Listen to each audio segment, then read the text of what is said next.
Hi friends इनके video टक्कन பண்ணக்கூடிய ஒரு சட்னி ரெசிபி தான் வந்து பார்க்க போறோம். இதுக்கு தேவையான அளவு எண்ணெய் சேர்த்துட்டு கடுகு உளுந்து போட்டு நல்லா பொரிஞ்சதுக்கு அப்புறம் காரத்துக்கு ஏத்தாப்ல காஞ்ச மிளகாய் சேர்த்திருக்கேன்.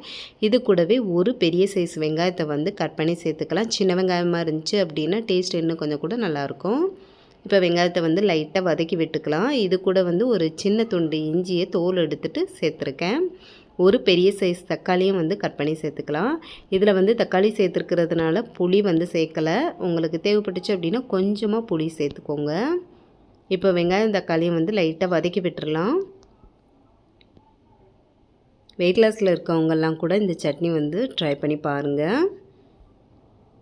இப்போ வந்து ஒரு கப் அளவு சுரைக்காய் வந்து கட் பண்ணி இது கூட சேர்த்துக்கிறேன். சுரைக்காய் சாப்பிடாதவங்களுக்கு இந்த மாதிரி சட்னி செஞ்சு கொடுத்து பாருங்கள். இதில் சுரைக்காய் சேர்த்துருக்கிறதே தெரியாது, அவ்வளோ டேஸ்ட்டாக இருக்கும். இப்போ வந்து நல்லா மிக்ஸ் பண்ணி விட்டுட்டு இதில் தண்ணிலாம் எதுவுமே சேர்க்க வேணாம். மூடி போட்டு ஒரு 5 நிமிஷம் வச்சுருங்க. சுரைக்காய் வந்து டக்குன்னு வெந்துடும். இது கூடவே கொஞ்சோன்னு தேங்காய் விருப்பப்பட்டீங்க அப்படின்னா சேர்த்துக்கோங்க. சேர்த்துட்டு நல்லா கலந்து விட்டுட்டு மூடி போட்டு ஒரு 2-3 நிமிஷம் வச்சா போதும்.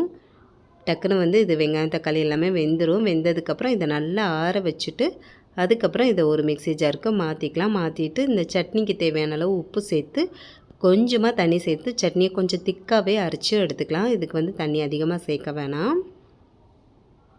இப்போ நல்லா அரைச்சி எடுத்ததுக்கப்புறம் இதை வந்து சர்வ் பண்ணிடலாம். கடைசியாக உங்களுக்கு வேணும் அப்படின்னா கடுகு உளுந்து கருவேப்பிலை கொஞ்சமாக காயப்பொடி போட்டு தாளித்து ஊற்றி கூட வச்சுக்கலாம். நான் வந்து அப்படியே தான் சாப்பிட போகிறேன். நல்லா மெத்துன்னு தோசை ஊற்றிட்டு அது கூட இந்த சட்னி வச்சு சாப்பிடும்போது அவ்வளோ டேஸ்ட்டாக இருக்கும். நல்லா காரசாரமாக சாப்பிட்றதுக்கு ரொம்ப நல்லாயிருக்கும்.